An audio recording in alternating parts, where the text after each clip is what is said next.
নমস্কাৰ বন্ধুসকল, মই আপোনালোক সকলোকে মোৰ চেনেললৈ স্বাগত জনাইছোঁ। বন্ধুসকল, মোৰ নাম গোবিন্দ ৰাজ কৰ্মী, নেষ্টবাস্তু এক্সপাৰ্ট নিউমেৰলজিষ্ট। বন্ধুসকল, আপোনালোকৰ সুবিধাৰ্থে মই এই চেনেলটোত বাস্তুৰ সম্পৰ্কে, সংখ্যাতত্বৰ সম্পৰ্কে, জ্যোতিষৰ সম্পৰ্কে, তাৰ লগতে তন্ত্ৰৰ বিভিন্ন পৰিঘৰ ভিডিঅ'সমূহ ইয়াত আপলোড কৰি থাকোঁ। গতিকে যদিহে আপোনালোকৰ মোৰ চেনেলৰ ভিডিঅ'সমূহ চাই ভাল লাগে, অনুগ্ৰহ কৰি মোৰ চেনেলটো ছাবস্ক্ৰাইব কৰিব, ভিডিঅ'সমূহ লাইক কৰিব, কমেণ্ট কৰিব আৰু যিমান পাৰে শ্বেয়াৰ কৰিব।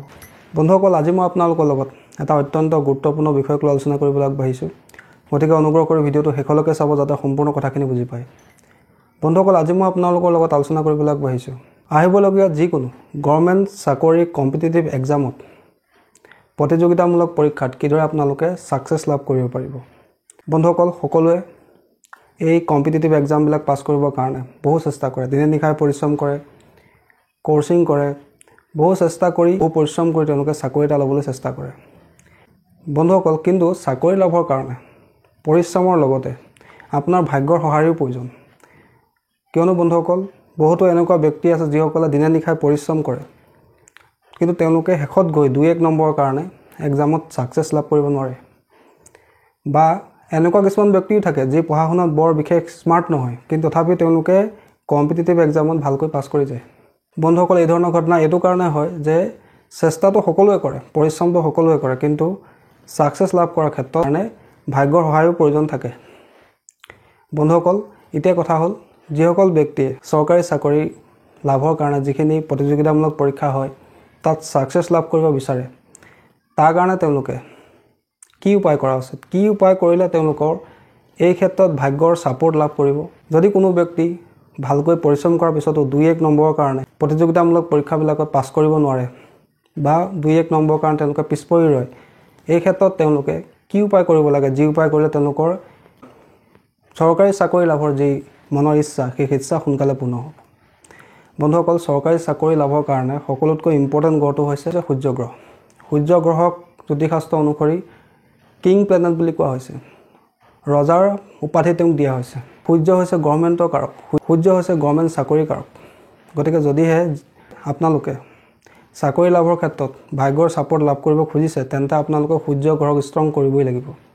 তাৰ কাৰণে আপোনালোকে প্ৰত্যেক দিনে সূৰ্যক জল দিব পাৰে, আদিত্য হৃদয় স্তোত্ৰ পাঠ কৰিব পাৰে। কিন্তু বন্ধুসকল, আজি মই আপোনালোকক যিটো উপায় দিবলৈ আগবাঢ়িছোঁ সেইটো সূৰ্য গ্ৰহৰে এটা অত্যন্ত শক্তিশালী উপায়। কিন্তু বন্ধুসকল, এই উপায়টো আপোনালোকে ৰাতিপুৱাৰ সময়ত কৰিব লাগিব, যি উপায় আপোনাক চাকৰি লাভৰ ক্ষেত্ৰত, আপোনাক দৈবিক কৃপাদৃষ্টি লাভত, সূৰ্য গ্ৰহৰ সহায় লাভত সহায় কৰিব। বন্ধুসকল, তাৰ কাৰণে আপোনালোকে পাৰিলে বজাৰৰ পৰা এখন ভোজপাত কিনি আনিব। যদি ভোজপাত নাপায়, আপোনালোকে কোনো বগা কাগজ এখন লৈ ল'ব, তাতে আপোনালোকে প্ৰয়োগটো কৰিব লাগিব। আৰু এই প্ৰয়োগটো আপোনালোকে কৰিব লাগিব ৰাতিপুৱাৰ 6টাৰ পৰা 8টা বজাৰ ভিতৰত। অন্য সময়ত কিন্তু এই প্ৰয়োগটো কৰি কোনো লাভ নাই। 6টাৰ পৰা 8টা বজাৰ ভিতৰত আপোনালোকে ৰাতিপুৱাৰ সময়ত এই প্ৰয়োগটো কৰিব লাগিব। ৰাতিপুৱা ভালকৈ শুই উঠি প্ৰথমে সূৰ্যক জল দি ল'ব। জল দিয়াৰ পিছত ভালকৈ গা পা ধুই পৰিষ্কাৰ পৰিচ্ছন্ন কাপোৰ পিন্ধি পূব দিশলৈ মুখ কৰি আপোনালোকে ভোজপাতত বা কোনো বগা কাগজত মই এটা স্ক্ৰীণত যন্ত্ৰ দিছোঁ, এই যন্ত্ৰটো লিখিব লাগিব। বন্ধুসকল, এই যন্ত্ৰটো আপোনালোকে লিখিব লাগিব সেন্দুৰ বা ৰক্ত চন্দনৰ চিয়াহীৰ দ্বাৰা। অৰ্থাৎ আপোনালোকে সেন্দুৰত অকণমান অগৰু বা গোলাপ জল মিলাই ল'ব আৰু সেই চিয়াহীৰ দ্বাৰা এই যন্ত্ৰটো লিখিব লাগিব। আৰু যন্ত্ৰটো লিখিবৰ কাৰণে আপোনালোকে বেল গছৰ এটুকুৰা ডাল আপোনালোকে কাটি লৈ আহিব। অৰ্থাৎ যিদিনাখনি যন্ত্ৰটো লিখিব তাৰ আগতে আপোনালোকে বেলগছ সকলোৱে চিনি পায়, বেলগছৰ এটা সৰু ডাল আপোনালোকে লৈ আহিব আৰু সেই তাৰ সহায়তে আপোনালোকে যন্ত্ৰটো অংকন কৰিব। আৰু যেতিয়া আপোনালোকে যন্ত্ৰটো অংকন কৰিব, সেই সময়ছোৱাত আপোনালোকে মনে মনে সূৰ্য দেৱতাৰ যি মন্ত্ৰ ওম সূৰ্যায় নমঃ বা ওম ঘৃণী সূৰ্যায় নমঃ, এই মন্ত্ৰটো আপোনালোকে মনে মনে জপ কৰি পূব দিশলৈ মুখ কৰি বেলগছৰ সৰু ডাল এটাৰ সহায়ত সেন্দুৰৰ চিয়াহীৰ দ্বাৰা ভোজপাতত বা আপোনালোকে কোনো বগা কাগজত এই যন্ত্ৰটো লিখি ল'ব।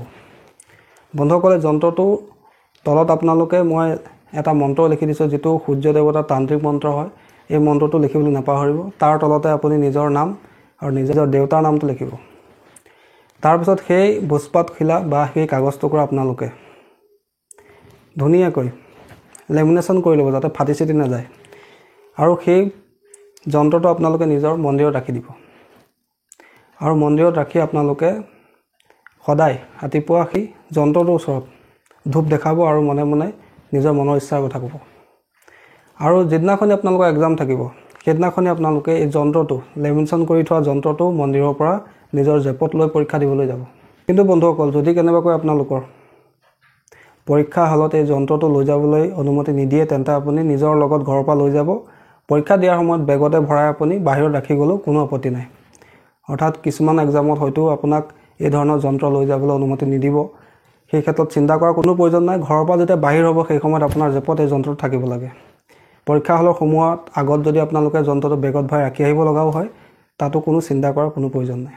কিন্তু বন্ধুসকল এটা কথা মনত ৰাখিব যে এই যন্ত্ৰটো জেপত লৈ থকা সময়ত আপুনি কেতিয়াও কোনো কাৰণতে বাথৰুমত সোমাব নোৱাৰিব। কিন্তু যদি সোমাব লগাত পৰে তেন্তে আপুনি বেগত ভৰাই লৈ তাৰপিছত আপোনালোকে বাথৰুমত প্ৰৱেশ কৰিব। নহ'লে কিন্তু এই যন্ত্ৰটো যি পবিত্ৰতা সেইটো নষ্ট হৈ যাব। এইটো কথা আপোনালোকে ধ্যান ৰাখিব। বন্ধুসকল তাৰপিছত আৰু এটা এডিশ্যনেল কথা ইয়াতে কৈ থওঁ যে গভৰ্ণমেণ্টৰ চাকৰি পৰীক্ষাবিলাক বেছিকৈ দেওবাৰ দিনা বা ৰবিবাৰ দিনা হয়। সেইদিনা আপোনালোকে যেতিয়া ঘৰৰ পৰা বাহিৰ ওলায় সেই সময়ত আপোনালোকে এটুকুৰা গুড় আৰু এগিলাচ পানী খাই ঘৰৰ পৰা বাহিৰ হ'ব। অৰ্থাৎ বেছিকৈ গভৰ্ণমেণ্টৰ চাকৰি পৰীক্ষা ৰবিবাৰ বা দেওবাৰ দিনা অনুষ্ঠিত হয়। গতিকে সেইদিনা যদি পৰীক্ষা দিবলৈ যায় তাৰ আগমুহূৰ্তত আপোনালোকে এটুকুৰা গুড় আৰু এগিলাচ পানী ঘৰৰ পৰা খাই ঘৰৰ পৰা বাহিৰ হ'ব। আৰু পাৰিলে নিজৰ লগত এনেকুৱা এটা কলম লৈ যাব যিটো কলমৰ বাঁহটো অৰ্থাৎ কভাৰটো অৰ্থাৎ বডি কালাৰটো ৰেড কালাৰ হয় আৰু ভিতৰ চিয়াহীৰ ৰংটো নীলা হ'ব পাৰে, ক'লা হ'ব পাৰে, তাত কোনো ধৰণৰ সমস্যা নাই। কিন্তু এনেকুৱা এটা কলম লৈ যাব যিটো কলমৰ বডি কালাৰটো কভাৰৰ যিটো কালাৰ সেইটো ৰেড হয় অৰ্থাৎ ৰঙা হয় বা অৰেঞ্জ কালাৰ হয়। ভিতৰৰ চিয়াহীটো ব্লেক হ'লেও কোনো কথা নাই, ব্লু হ'লেও কোনো কথা নাই। কিন্তু এনেকুৱা এটা কলম আপুনি নিজৰ লগত লৈ যাবলৈ নাপাহৰিব। বন্ধুসকল ৰবিবাৰ দিনটো যিহেতু সূৰ্যৰ দিন গতিকে এই দিনটোত যদি আপোনালোকে ৰঙা ৰঙৰ কলম ব্যৱহাৰ কৰে, গুড় হৈছে সূৰ্যৰ বস্তু, সেই গুড় সেৱন কৰি ঘৰৰ পৰা বাহিৰ হয় তেন্তে সূৰ্যৰ এনাৰ্জি ষ্ট্ৰং হয় যিয়ে আপোনাক চাকৰি লাভৰ ক্ষেত্ৰত দৈবিক কৃপাদৃষ্টি লাভত সহায় কৰে। বন্ধুসকল তাৰোপৰি চাকৰি লাভৰ কাৰণে গভৰ্ণমেণ্ট চাকৰি লাভৰ কাৰণে এটা অত্যন্ত শক্তিশালী মন্ত্ৰ মই আজি আপোনালোকক দি যাওঁ। এই মন্ত্ৰটো আপোনালোকে প্ৰত্যেক দিনে শুই উঠিয়ে গা পা ধুই 11 বাৰ প্ৰত্যেক দিনা জপ কৰিব। চাব আপোনালোকৰ গভৰ্ণমেণ্ট চাকৰি যদি কিবা বাধা বিঘিনি আছে সেই বাধা বিঘিনিবিলাক দূৰ হ'ব। বন্ধুসকল এইটো এটা বৈদিক মন্ত্ৰ, গণেশ দেৱতাৰ মন্ত্ৰ, বিঘ্নহৰ্তাৰ মন্ত্ৰ, যি আপোনাৰ চৰকাৰী চাকৰি লাভৰ ক্ষেত্ৰত যি সমস্যা বাধা বিঘিনি আছে, গ্ৰহ দোষ আছে, গ্ৰহৰ ৰিষ্ট আছে, এইখিনি দূৰ কৰাত সহায় কৰে। বন্ধুসকল সেই মন্ত্ৰটো হৈছে ওম গম শ্ৰীম সৰ্বসিদ্ধি প্ৰাধায়ে শ্ৰীম গম নমঃ। ওম গম শ্ৰীম সৰ্বসিদ্ধি প্ৰাধায়ে শ্ৰীম গম নমঃ। বন্ধুসকল এই মন্ত্ৰটো আপোনালোকে প্ৰত্যেক দিনে ৰাতিপুৱা শুই উঠি গা পা ধুই পৰিষ্কাৰ পৰিচ্ছন্ন কাপোৰ পিন্ধি পবিত্ৰ স্থানত বহি বা নিজৰ পূজা স্থানত বহি এই মন্ত্ৰটো প্ৰত্যেক দিনে 11 বাৰ জপ কৰিব। বন্ধুসকল এই মন্ত্ৰটো এটা অত্যন্ত শক্তিশালী বৈদিক মন্ত্ৰ, যি মন্ত্ৰই আপোনাৰ মনৰ ইচ্ছা পূৰ্ণ কৰাৰ ক্ষেত্ৰত সহায় কৰে। চাকৰি লাভৰ ক্ষেত্ৰত যদি কিবা বিঘিনি আছে, বাধা আছে, ৰিষ্ট আছে, গ্ৰহ দোষ আছে, এইখিনি দূৰ কৰাত সহায় কৰে। বন্ধুসকল এইটো গণেশ দেৱতাৰ মন্ত্ৰ যি আমাৰ বিঘিনি দূৰ কৰে, আমাৰ সফলতা লাভৰ পথ সুগম কৰে। বন্ধুসকল আপোনালোকৰ সুবিধাৰ্থে আজি আপোনালোকক চৰকাৰী চাকৰি লাভৰ ক্ষেত্ৰত যদি কিবা বাধা বিঘিনি আছে সেই বাধা বিঘিনিবিলাক দূৰ কৰিবৰ কাৰণে আমি কি উপায় কৰিব লাগে, কম্পিটিটিভ এক্সাম বা প্ৰতিযোগিতামূলক পৰীক্ষাত যোৱাৰ আগমুহূৰ্তত আমি কি উপায় কৰিব লাগে, কি উপায় কৰিলে আমাৰ মনৰ ইচ্ছাবিলাক পূৰ্ণ হয়, চৰকাৰী চাকৰি লাভৰ ক্ষেত্ৰত সহায় হয়, সেই বিষয়ে মই আজি আপোনালোকক ক'লোঁ। আশা কৰিছোঁ আজি আপোনালোকৰ এই ভিডিঅ'টোৰ সম্পৰ্কে জানি ভাল লাগিলে। আশা কৰিছোঁ আপোনালোকৰ ভিডিঅ'টো ভাল লাগিলে। যদি ভাল লাগিলে অনুগ্ৰহ কৰি ভিডিঅ'টো লাইক কৰি দিব, কমেণ্ট কৰিব আৰু মোৰ চেনেলটো ছাবস্ক্ৰাইব কৰিব। ধন্যবাদ।